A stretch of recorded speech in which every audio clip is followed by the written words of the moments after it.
principio Dios creó el cielo y la tierra para que le adoren. Entonces, hermanos, cuando Dios nos crea, principalmente es para conocerlo y adorarlo. En esta noche vamos a iniciar entonces la adoración en la cruz, el objetivo por el cual no solo nos salve y nos redime, sino el objetivo intrínseco de los verdaderos adoradores. Cuando hablamos intrínsecamente estamos hablando de esencia, de lo que nace en nosotros. Él nos crea, intrínsecamente nos capacita para adorar, nos crea para la adoración, nos transforma en nuestros corazones para la adoración. Entonces, sí, este sería el siguiente argumento. Sí, Dios creó el universo para que le adoren las bestias, los cielos de los cielos, dice Nehemías, y asimismo todos los animales y las mismas aguas hasta el mismo tiempo. Entonces, ¿cuál sería el objetivo siguiente para nosotros como creación espiritual? Para que le adoren. Entonces, hermanos, la vida y la obra del Señor Jesucristo nos une a la adoración. Su muerte fue una lección de significado trascendental de la adoración. Ese es el significado principal de la muerte de nuestro Señor Jesucristo. La cruz fue diseñada para que nosotros le adoremos. Quisiera empezar con el Evangelio y veamos en Efesios, capítulo número 1, versículo del 5 al 7. Capítulo número 1 de Efesios, del 5 al 7.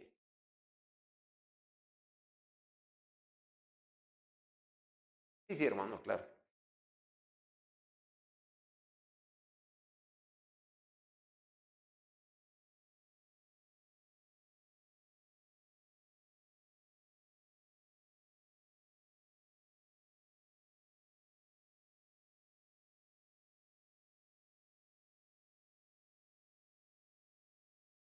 Amén.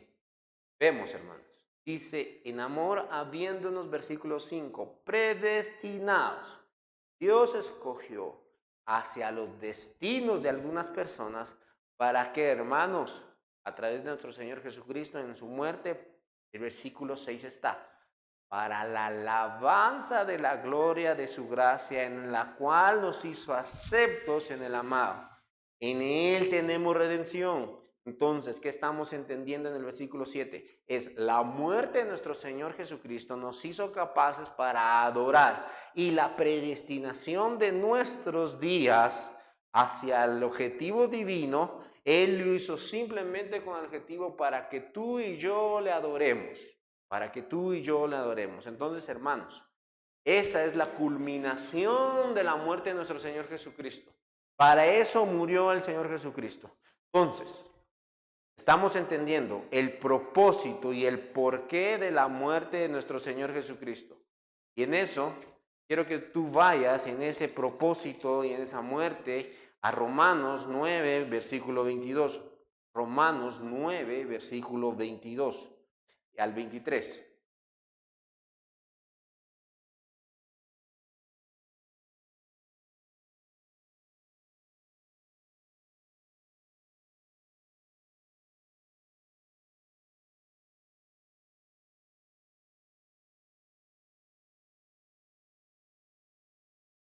Muy bien, hermanos, ¿qué estamos viendo?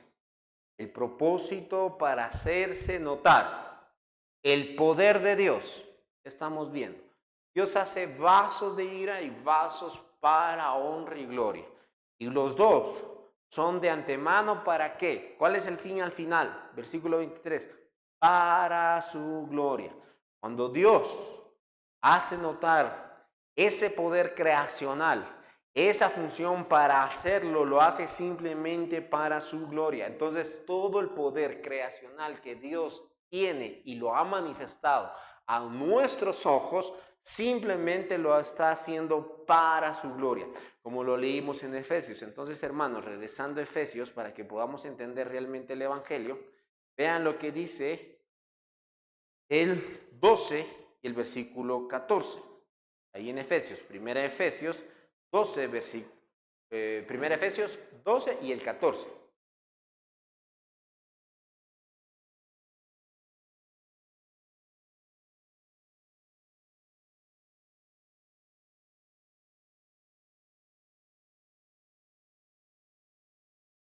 Ven, vemos nuestra esperanza, hermanos. ¿Para qué aguardamos primeramente nuestra esperanza? Para la alabanza de su gloria. Y no solo para la alabanza de su gloria, sino las aras de la evidencia de la posesión adquiridas. Muy bien, hermanos. Cuando el Señor Jesucristo muere y salva a su pueblo, les da unas aras. ¿Qué quiere decir eso? Identifica y te da la capacidad para que tú seas guardado. Esa capacidad que nos da para que nosotros seamos guardados son las aras de quién, de Dios, y a través de quién, del Espíritu Santo. Entonces, esa evidencia de que tú eres salvo, ¿qué te hace? Adorador de Dios. Esa evidencia de que tú eres salvo te hace que eres adorador de Dios. Entonces estamos entendiendo. Aquel que se llama ser cristiano, aquel que vive como cristiano, ¿cuál es el objetivo? De los verdaderos adoradores que el Padre busca. Entonces, ahora, si nosotros estamos entendiendo, no solo es un grupo de congregación que nosotros adoramos, sino es un estilo de vida. Porque aquí lo está diciendo claramente. Dice que a fin seamos para la alabanza de su gloria. Primeramente esperando en Cristo, en las cuales tenemos las aras de nuestra herencia, que es la posesión adquirida para otra vez alabanzas de su gloria. Entonces, hermanos, esas aras adquiridas a través del Espíritu Santo es la morada permanente con un objetivo, a la alabanza de su gloria. Entonces, hermanos, cuando nosotros hacemos testigos de Jehová, cuando nosotros realmente entendemos quiénes somos y damos testimonio, como hizo Juan, de nuestro Señor Jesucristo en nuestra vida, ¿para qué es? Simplemente para la adoración de Dios. Entonces, ese es un verdadero cristiano. No es aquella persona que piensa que es un cristiano, que cree que es un cristiano. No, hermanos. Es la evidencia de eso. Entonces tenemos que entender. Tenemos que entender por qué, hermanos. Porque se ha como vuelto famoso decir, yo soy cristiano y voy a tal iglesia, yo soy cristiano, pero no viven como cristianos ni tienen las aras de evidencia porque no son verdaderos adoradores. Entonces, tenemos que entender, tenemos que comprender el objetivo de nuestra salvación. Y también, eso que da, ¿cómo estás tú personalmente en la realidad de ser un cristiano? Eso nos da la capacidad de evaluarnos como cristianos. Y no solo eso, nos da los síntomas y los signos si yo soy un cristiano verdadero. Ese es el objetivo entonces, hermanos, porque debemos de evaluarnos, porque el evangelio es el efecto para la adoración. Y vean, y esto simplemente lo hizo Dios según por el puro afecto de su voluntad, versículo número 5. Nos predestina, nos adopta a través y mediante de nuestro Señor Jesucristo por medio de la fe, según el puro afecto de su voluntad, el puro deseo, no disminuyendo su gloria. Entonces, hermanos, entendemos, eso no disminuye la gloria de Dios ni aumenta la gloria de Dios, simplemente es manifestada la gloria de Dios. Solo para eso lo hizo, para manifestar su gloria. Entonces, hermanos, el adorador, la adoración es esencial y es la respuesta apropiada y única respuesta correcta frente a la muerte del Salvador, de nuestro Señor Jesucristo. Es la sincera expresión de la adoración verdadera. Ese es el punto, hermano. Cuando nosotros nos volvemos elegidos, escogidos y predestinados, en ese momento somos llenos del Espíritu Santo. En ese momento que tú te vuelves discípulo de Dios, te vuelves un verdadero adorador. Entonces, el no adorar conforme a la voluntad de Dios, el no exaltar el nombre de Dios, el no desear estar en la congregación de los santos es un signo. Hay temperatura, hay enfermedad en mi corazón. Entonces, hermanos, cuando nosotros vivimos un verdadero evangelio, automáticamente hay una pasión para adorar a Dios. Eso es lo que nos está enseñando la palabra de Dios. Yo quiero que tú vayas a esa expresión de adoración y empecemos con otros versículos. Y quiero que tú vayas a 1 Samuel 22, perdón. 1 Samuel 12:22.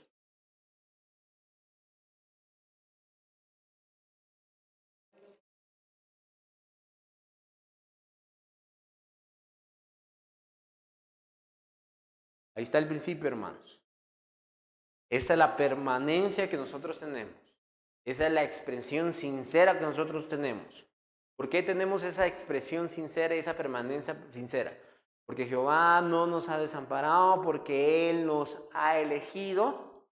Y no solo porque Él nos ha elegido, porque Él ha querido hacernos pueblo suyo. Es el deseo de Dios que ha despertado en ti para elegir a Dios. Es el deseo de Dios que ha despertado en ti para adorar a Dios. Es el deseo de Dios que te ha producido en ti ser un verdadero adorador. Por eso el Señor Jesucristo corrige a la samaritana.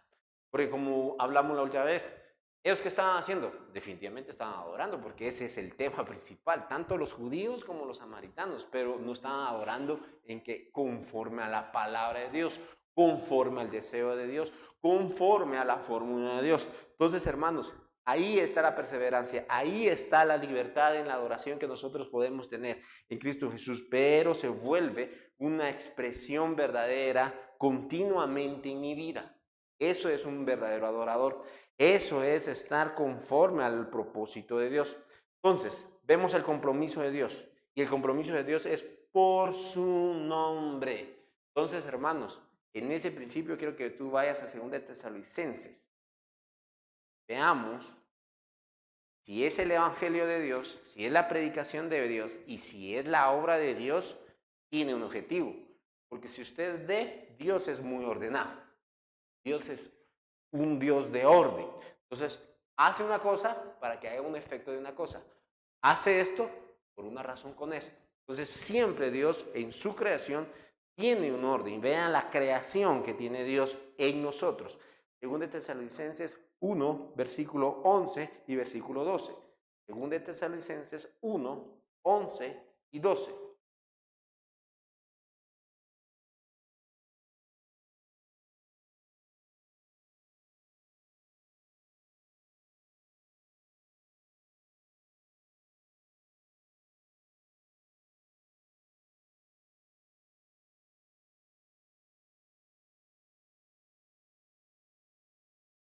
Vean el versículo 12. Para que el nombre de nuestro Señor Jesucristo que sea glorificado en vosotros y vosotros en Él, por la gracia de nuestro Dios del Señor Jesucristo. Muy bien. Entonces, ¿cuál era el deseo de Pablo? ¿Cuál era la oración de Pablo?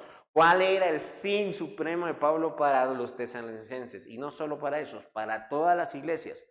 Que siempre que, versículo número 11, por vosotros, que siempre que se cumpla el propósito de Dios, el llamado de Dios. ¿Y cuál es siempre cumplir el propósito de Dios y el llamado de Dios? Nosotros glorifiquemos a Dios. Ese es el propósito. Entonces vemos ahí que Dios tenga ser dignos del llamado y el cumplimiento del propósito de la bondad y toda obra de fe. Entonces, hermanos, este es ser un ser creyente. Cuando tú tienes el poder, tienes la fe, el don maravilloso, podemos llamarlo teológicamente el don primario. ¿Cuál es el primer don que tú tienes que tener para poder servir? La fe. Si no tienes la fe, no tienes ningún otro don. Tú no puedes servir en la iglesia, tú no sos útil en el ministerio de la iglesia. Entonces el primer don para ser útil es la fe, en el cual, en ese don que hay, poder. ¿Poder para qué? Para cumplir todo propósito de bondad y toda buena obra. Solo ahí, cuando estamos en el poder del Espíritu Santo, cuando estamos en el poder del don de la fe, vamos a cumplir el propósito de una buena obra y el propósito de una obra de bondad. De allí, todo es por orgullo. Como dice Isaías que es nuestras obras o trapos de inmundicia. Entonces, solo cuando estamos en el poder de nuestro Señor Salvador, podemos entonces servir a Dios, podemos entonces glorificar a Dios y ser parte de ese gran cuerpo de Cristo que es de los verdaderos adoradores que busca ¿quién? El Padre. Vean, hermanos, entonces, Pablo tenía centrado el Evangelio y coherente al Evangelio, él estaba solicitando que cada uno de sus hermanos cumpliera ese propósito. Entonces, hermanos, sabemos, nosotros oramos por ciertas necesidades, porque el Señor Jesucristo también lo dice, ¿no? Oren por sus necesidades y pídanselo al Padre. Pero en el propósito de solicitar por las necesidades de nuestros hermanos, ¿cuál es el primordial? Que puedan cumplir el propósito de bondad y de toda obra con el poder de la fe para mostrar y adorar la gloria de Dios. Ese es nuestro fin, hermanos. Siempre debemos estar centrados en nuestro fin. Siempre debemos nosotros estar pensando en eso. Así como lo hizo Juan, ¿no? ¿Cómo hizo Juan, hermanos? Juan siempre señaló a Cristo. Juan se quitó del escenario e incluso su analogía que la ha hecho propia hacia mi pensamiento. Yo me gozo con el esposo al escuchar su voz, igualmente como se goza su esposa. Pero yo no soy el que toquetea a la esposa. Yo no soy el que abusa a la esposa, hermanos. Es que debemos de entender y respetar a la esposa y gozarnos con la esposa y alegrarnos con el esposo al escuchar su voz. Nosotros nos gozamos. Entonces, hermanos, eso nos libera de un ministerio orgulloso. Eso nos libera de un ministerio en donde nosotros decimos, todo es mío y todo lo hago yo y la iglesia está por lo que yo digo y por lo que yo hago. No, hermanos. Usted está por Cristo y Él es la esposa. Él es el esposo, perdón, de la esposa. ¿Y qué tenemos? Que Él sea exaltado y que todos nosotros nos gocemos al escuchar la voz del esposo. Entonces, ese es el poder. Por eso Pablo ahí dice, yo ruego para que se cumpla con poder tu ministerio. Y ese es el punto, hermanos. Y quiero que ustedes vean el versículo número 5 del mismo capítulo. Vamos unos versículos ahí. Esto es demostración del justo juicio de Dios, para que seáis tenidos por dignos del reino de Dios, porque el cual asimismo padecéis. Amén. Entonces, hermanos, ellos estaban padeciendo tribulaciones, estaban padeciendo problemas por predicar. Y vean, dice que esto lo hacían dignos de ese padecimiento. Entonces, hermanos, que todo propósito en vida cumpla para la adoración de Dios. Que no se cumpla para mis placeres, que no se cumpla para mis sueños, que no se cumpla para mi carácter, sino que se manifieste el poder de Dios en nosotros. Ese es el objetivo, esa es la razón entonces simplemente por el cual existe todos los ministerios, existe la cruz y existe es que nosotros podamos ver la redención de la cruz. Vea lo que dice ahí mismo en el capítulo 2, versículo 14. Vamos al 14 del capítulo 2.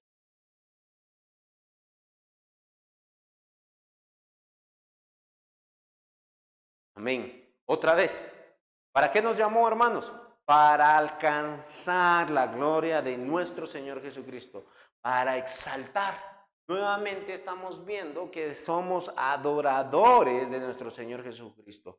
Este es el Evangelio. Esta es la cruz. Entonces, hermanos, cualquier reacción que nosotros debemos de tener del mensaje de la cruz, de entender el propósito de la cruz, ¿cuál es entonces, para resumirlo? La adoración.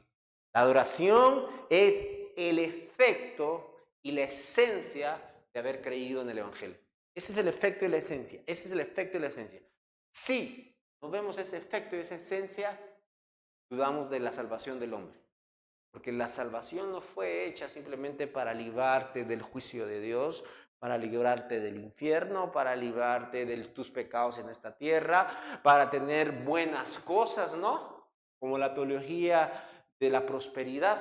¿En quién se centra la teología de la prosperidad? En el hombre. ¿En quién se centra la teología también de la declaración? En el hombre. Pero esa es la teología de Satanás. ¿Cuándo empezó esa teología satánica? ¿Cuándo le dijo a Adán y Eva? Sean como Dios, comerán del fruto y van a tener el conocimiento como Dios lo tiene. Entonces, hermanos, debemos de entender, esa teología es satánica e inicia con Satanás. Y la teología verdadera, la salvación y la creación fue hecha ¿para qué? para la gloria de Dios. Ese es el objetivo principal, hermanos. Entonces, nosotros vamos viendo cómo debe ser nuestra respuesta.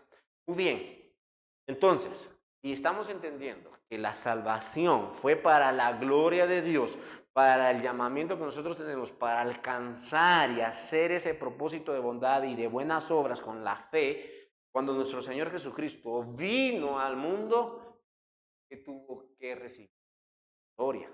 Muy bien, entonces, quiero que tú empieces con el nacimiento de nuestro Señor Jesucristo para que veamos el orden.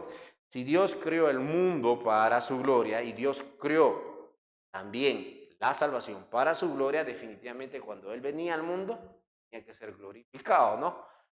Entonces vean Mateo 2, versículo 11. Mateo 2, versículo 11.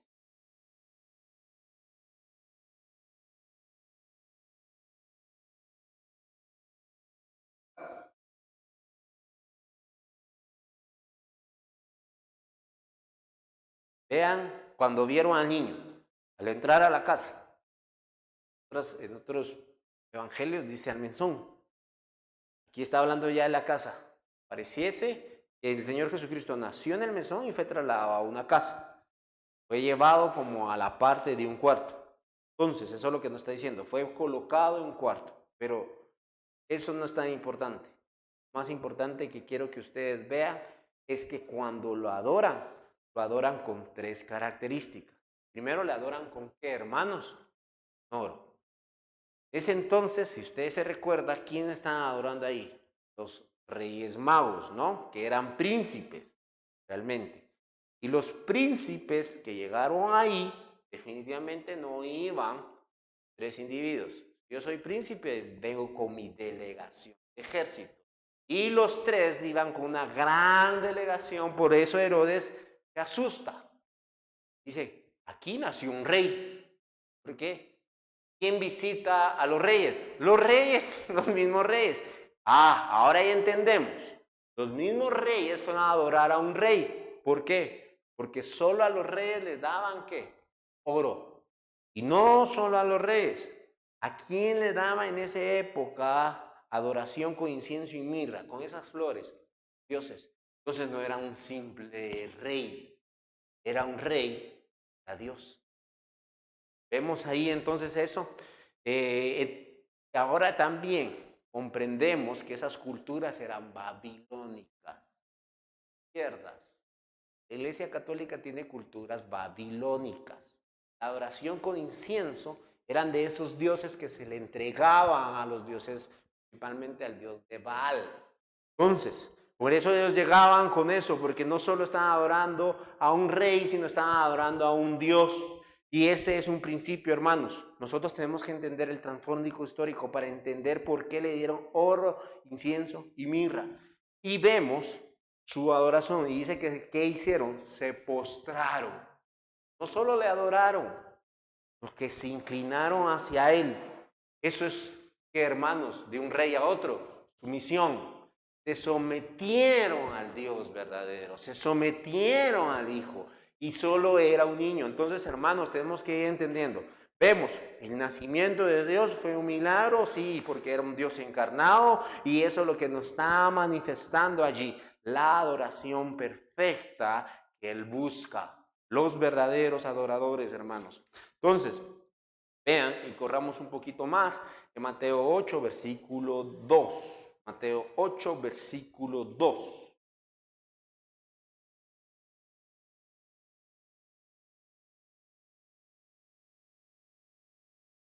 Vean, hermanos, algo conmovedor, ¿no? Un hombre que estaba enfermo de lepra, ¿no? ¿Y qué hace? Se postró ante él. Lo primero, antes de pedir su sanación, ¿qué hace? Lo adora y le dice, Señor, si quieres, puedes limpiarme. Entonces, hermanos, ¿qué estamos entendiendo? Aquellos quienes adoran y entienden realmente quiénes eran. Incluso cuando el Señor administraba, antes de administrar, ¿qué estaban haciendo la gente? Adorándolo. El enfermo, el ciego, el cojo, y cada uno respondieron con una actitud. ¿Con qué? Con actitud de alabanza y adoración. Hermanos, ese es el objetivo de la oración. Entonces estamos entendiendo al ver al Señor Jesucristo en esencia y en verdad, cuando la verdad entra en ti junto con la luz, ¿qué acción tienes? Adoras, adoras. Y vean la sumisión. También, otra vez, vemos la misma actitud. Es que la adoración tiene una característica, hermanos. Ser sumiso, humilde. Es humillarte delante de Dios. Él estaba enfermo, leproso. ¿Qué hace? Hinca, se humilla y le dice, ¿qué quieres? Entonces, hermanos, al tú adorar a Dios de una manera correcta, estás reconociendo su deidad, estás reconociendo su señorío, estás conociendo realmente quién es Él y estás adorando con temor, temblor. Entonces, hermanos, la reverencia que nosotros tenemos también nos recuerda que no somos nada. Y eso es lo que nosotros estamos entendiendo. Y quiero que tú vayas otra vez a Mateo 9, versículo 18, y vamos a agarrar algunos versículos así al azar para ir viendo cómo adoraron a nuestro Señor Jesucristo. Mateo 9, 18.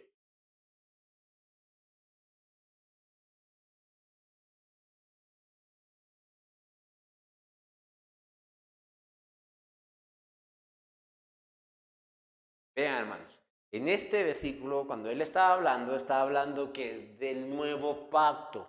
Y en ese nuevo pacto se acerca a alguien y le ruega al Señor Jesucristo a qué? A que haga vivir nuevamente a su hija.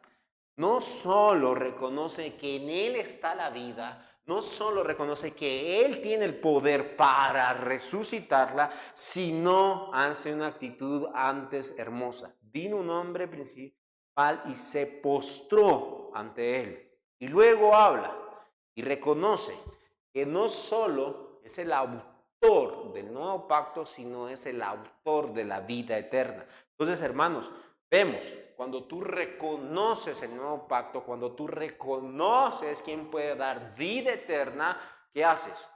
Postras y adoras. Entonces, hermanos, este es el punto.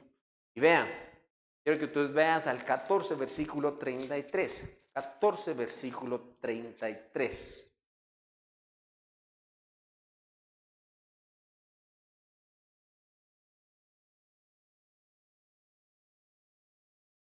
Vemos en ese momento, ¿no? Hay varios relatos de este momento. Pero cuando ellos están en angustia, cuando ellos están en ese momento de la barca que se está uniendo, despiertan al Señor Jesucristo. ¿Y qué sucede? ¿Qué sucedió primero? Ellos se asustan. ¿Pero por qué se asustan, hermanos? Porque lo inerte, que no tiene vida, lo que tú no puedes decir, hey, deja de llover, y que es incontrolable, Él lo controla. Controla el viento, la lluvia. Y cuando ellos ven eso, se asustan y ¿qué gritan y qué hacen? Dicen, este es el verdadero Hijo de Dios. Y estaba en la barca y ¿qué? Le adoran. Entonces, hermanos, cuando tú ves y la luz te ilumina del Evangelio, tú lo que vas a hacer es asombrarte, maravillarte y adorar a Dios. Entonces vemos nosotros las actitudes por las cuales estos hombres adoran. Adoran a Dios por quien es Él. Tú cada vez que entendemos y vemos y debemos de tener una actitud de adoración cuando reconocemos y vemos que, hermanos, la cruz produce en un ser humano una verdadera adoración. Esos son los que Dios busca. Vean el 15, versículo 25. Vamos a unos capítulos más adelante, es el capítulo 15, versículo 25.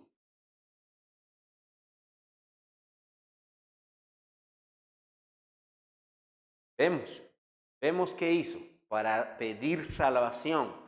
Se postra y adora. Entonces, hermanos, vemos las diferentes actitudes, vemos las diferentes formas, los diferentes escenarios y vemos que a nuestro Dios, a nuestro Señor Jesucristo, todo lo que lo reconocieron espiritualmente, ¿qué hicieron? Adoraron, le adoraron, le adoraron en verdad. ¿Y Jesús los detuvo? No. No sé si ustedes se recuerdan, pero en Apocalipsis Juan estaba adorando y viene un ángel y él se inclina y le dice, no, no, no, no, levántate, no me adores, porque yo soy siervo con siervo tuyo, somos lo mismo. Entonces, hermanos, vemos que el Señor Jesucristo no lo para. Entonces, ¿qué estamos entendiendo? Era el Dios buscando a aquellos adoradores que se habían perdido. Era el Dios que se había manifestado en carne. Y el efecto de reconocer a Dios que es la adoración. Entonces, hermanos, cuando vemos en los últimos capítulos de este evangelio, quiero que tú vayas, y principalmente quiero que vayas al capítulo 28, versículo 17. ¿Qué había sucedido ahí? Bueno, había unos que todavía eran escépticos, no creían. Cuando lo vieron en ese momento y entendieron la resurrección y comprendieron la resurrección, ¿qué hicieron? Adoraron, versículo 17. Veamos.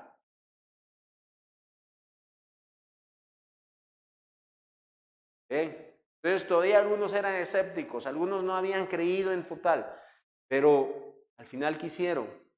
¿Lo vieron? Adoraron.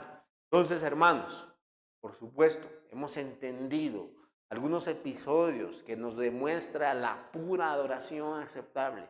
Enfermos, gente que había muerto, gente que necesitaba auxilio, gente que necesitaba a Dios.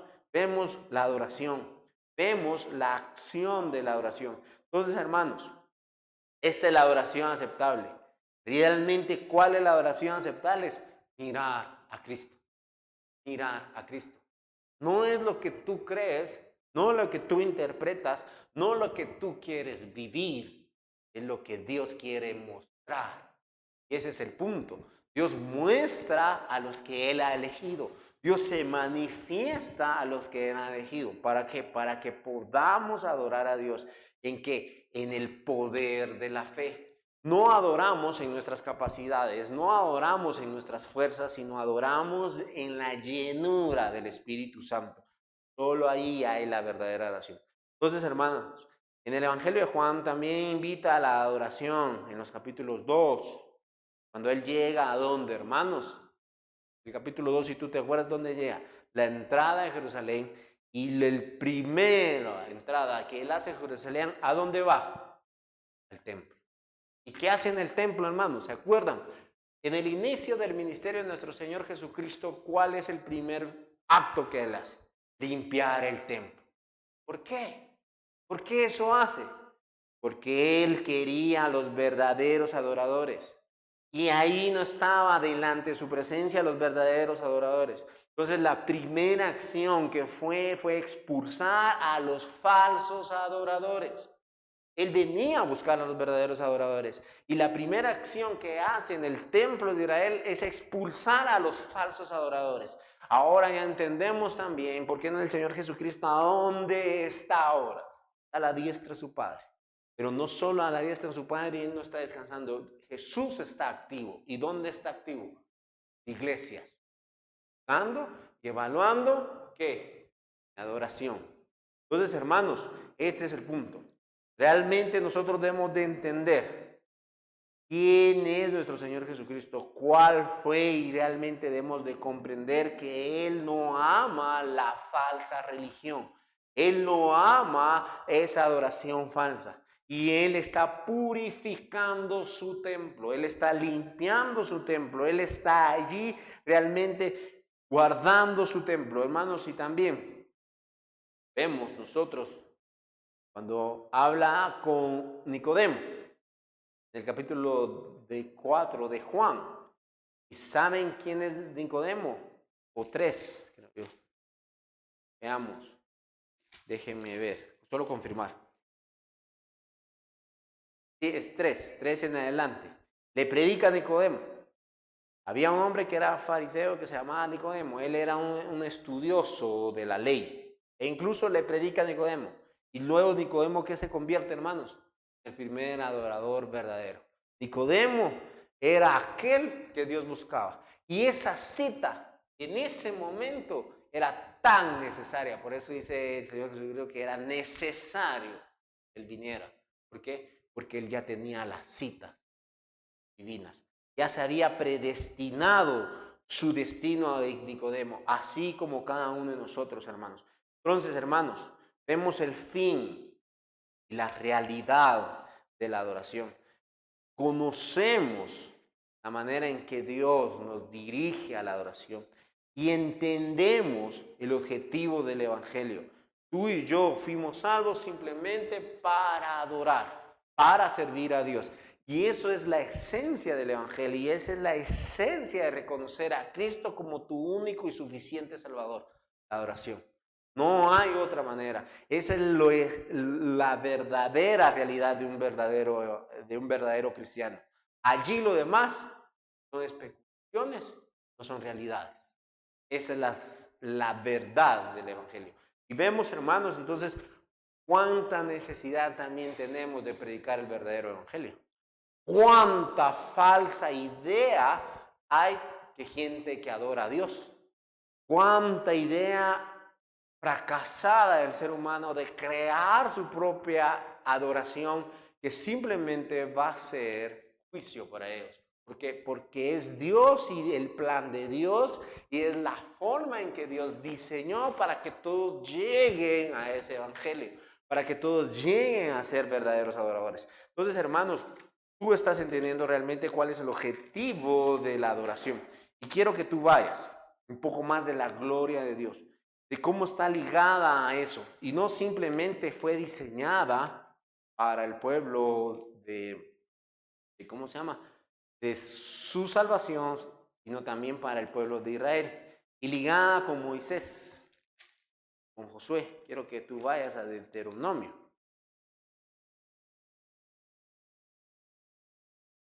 Deuteronomio 9, versículo 27 al 29. Deuteronomio 9, 27 al 29.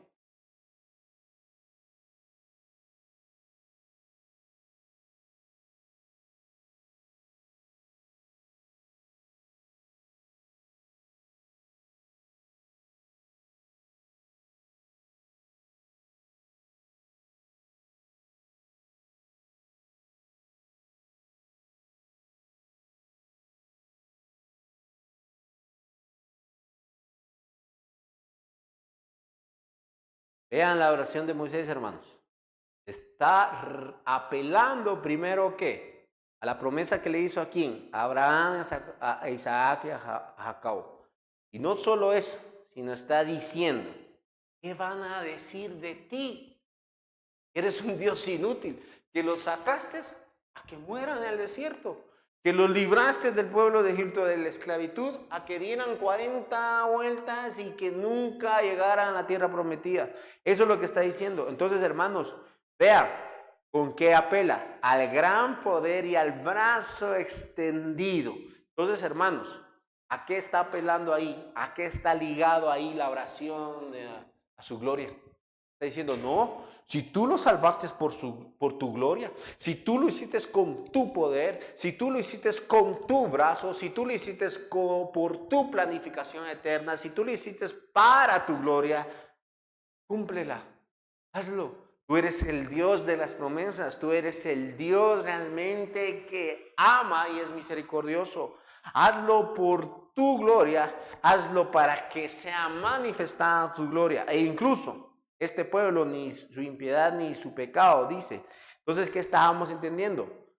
Que eran tan pecadores y eran tan duros de cabeza que él dice, y le apela a que no la mire, a que sea misericordioso, a que sea bondadoso, así como él ha tenido misericordia de ¿quién? De Abraham, de Isaac y de Jacob. Entonces, hermanos, este es el punto. Cuando tú entiendes realmente ¿por qué y para qué? Toda tu oración debe estar exaltando la gloria de Dios. No por el beneficio de la persona. El beneficio de la persona solo es secuela de la gloria de Dios. Debemos de entender realmente cuando nosotros adoramos a Dios, cuando nosotros oramos a Dios, cuando nosotros pedimos a Dios, que sea por su gloria. Cuando nosotros rogamos por una necesidad, decimos y apelamos ¿a qué?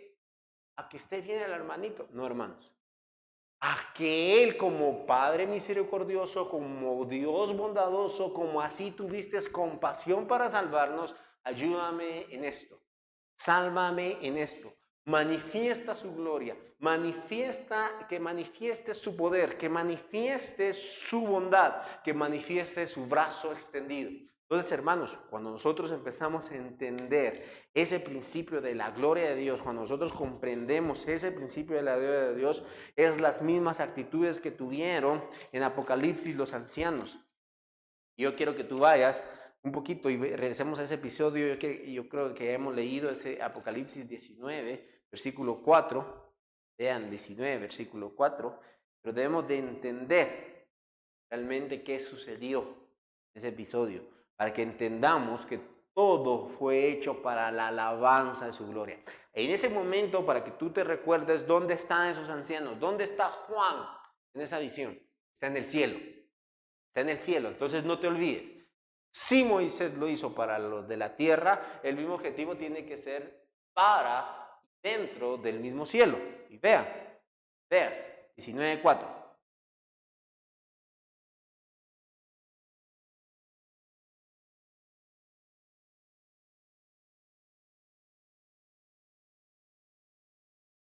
Hermanos, aquí estamos terminando ya el ciclo de la historia.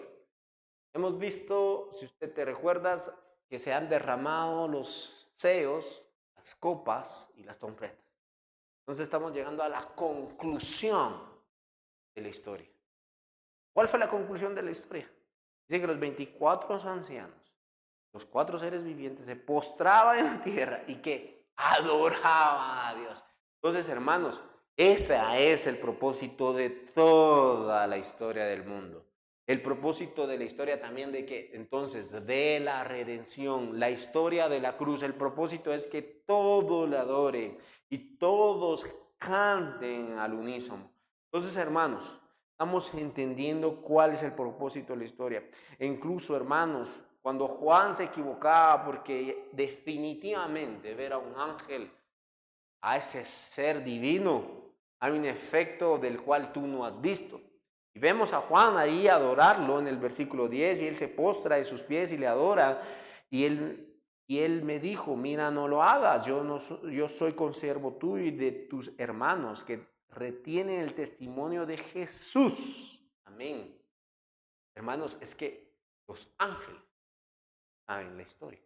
Los ángeles han escuchado la proclamación del evangelio, pero para ellos no les fue dado el. ¿Para quién fue dado el privilegio maravilloso?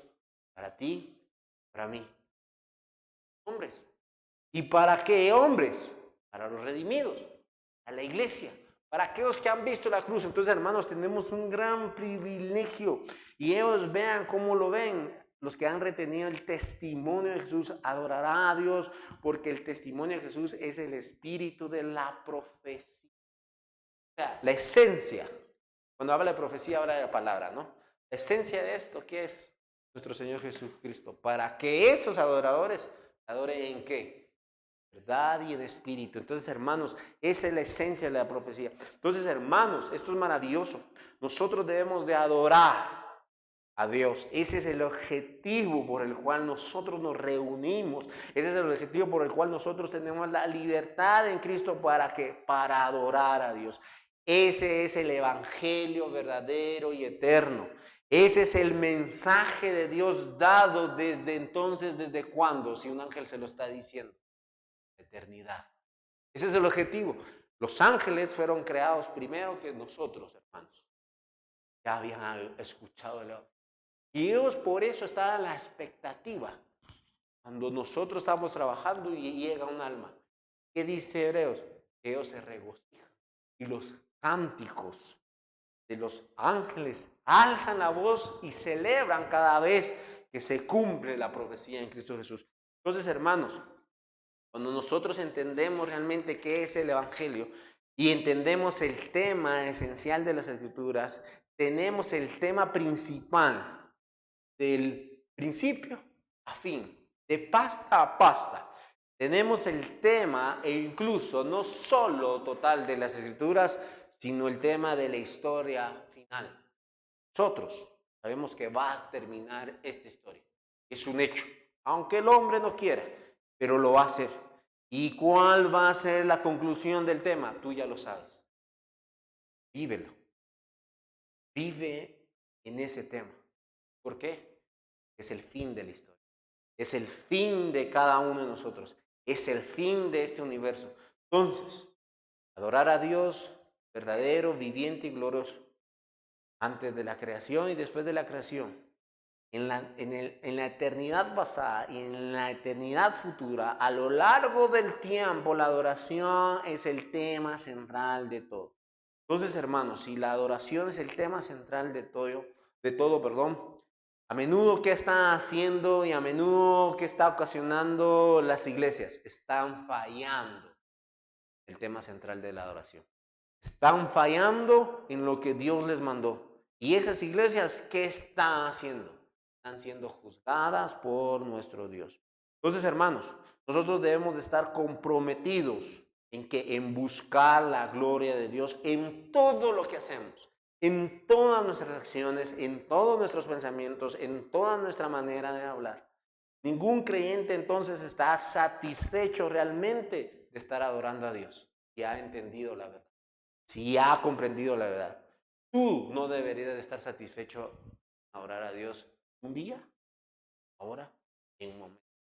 ¿Por qué? Porque si es el tema eterno, nunca vamos a tener decir, hoy sí estoy satisfecho. No, siempre hay ansiedad y el deseo de seguir adorando a Dios y estar sometido nuestro cuerpo en adoración.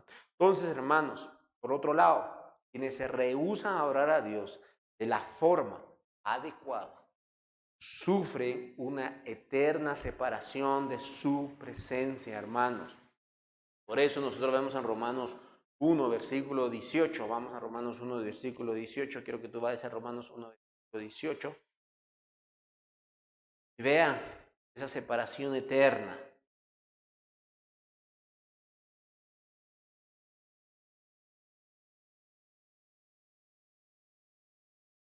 Vemos. ¿Y cuál es la verdad que detienen con injusticia? Se rehúsa a la adoración.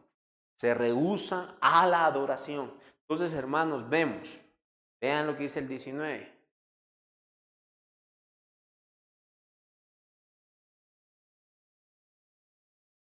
Entonces, hermanos, cada hombre en su conciencia reconoce eso. La misma creación en su naturaleza, en su forma natural, le adora a Dios. Entonces, tú como parte de la creación, en tu conciencia, reconoces ese objetivo, pero rechazas ese objetivo. Entonces, hermanos, vemos nosotros cómo debemos nosotros de exclamar y de proclamar el Evangelio. En otras palabras, hermano, la realidad abrir con los dos corazones y los corazones de los hombres, ¿para qué? Para que adoren a Dios. Debemos de entender que esa es la expresión máxima de cada creación, por lo que estamos entendiendo aquí. Ya que si todo se manifiesta para adorar a Dios, ¿cuál es la esencia del ser humano? Adorar a Dios.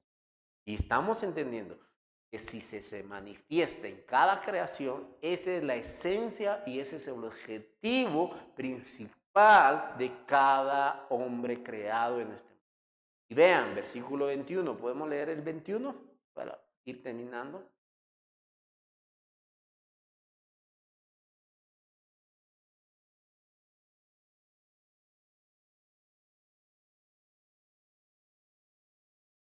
Ahí está el punto. Muy bien, hermano.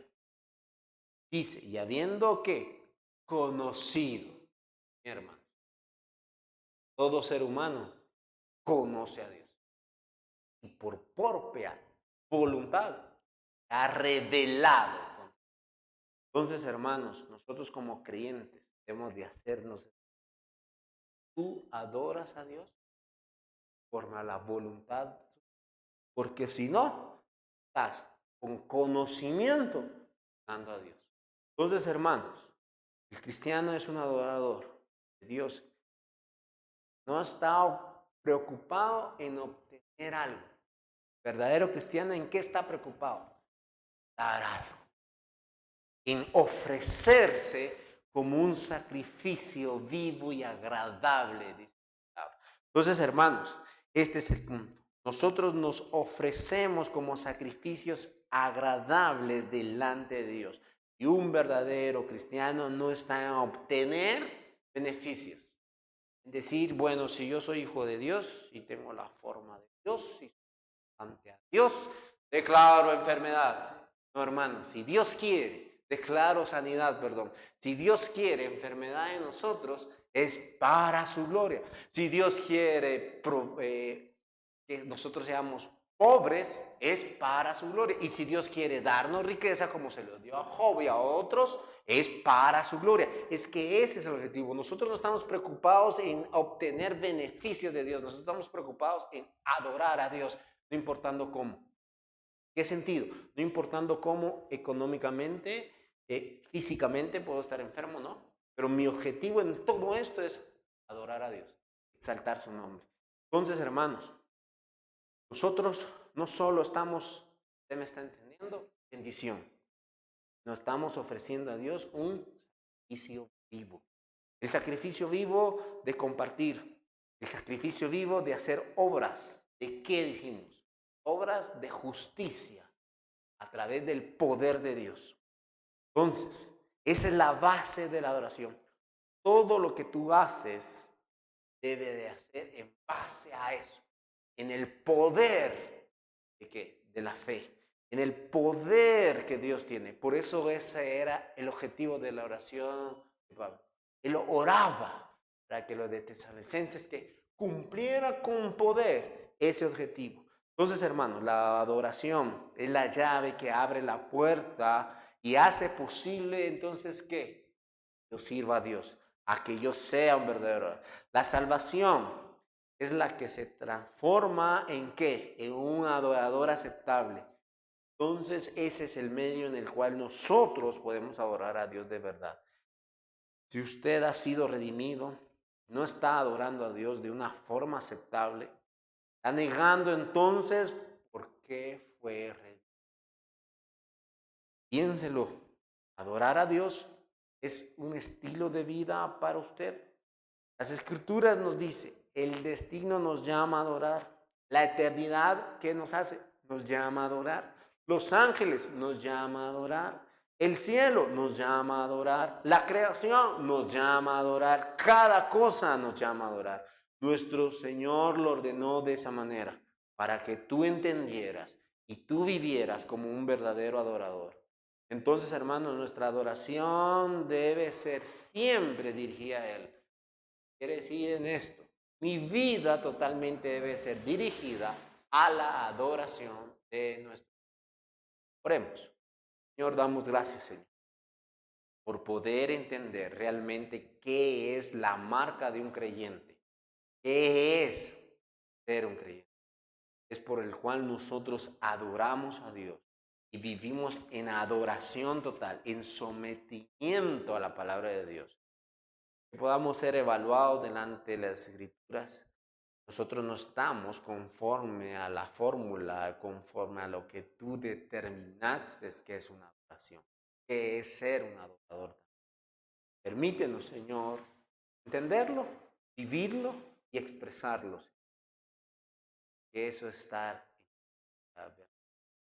Ruego, Señor, cada uno de nosotros, que sea Maranata, pueda expresarlo, vivirlo, Señor. Que cada uno de nosotros pueda estimular a otro a esas buenas obras, a tener ese poder, la fe en Cristo Jesús. Y ese estímulo que nosotros nos damos es con un objetivo, adorar a nuestro Dios, suficiente Salvador. Te lo suplicamos, rogamos, danos ese poder para testificar y vivir, ser manifestado en nuestras vidas para tu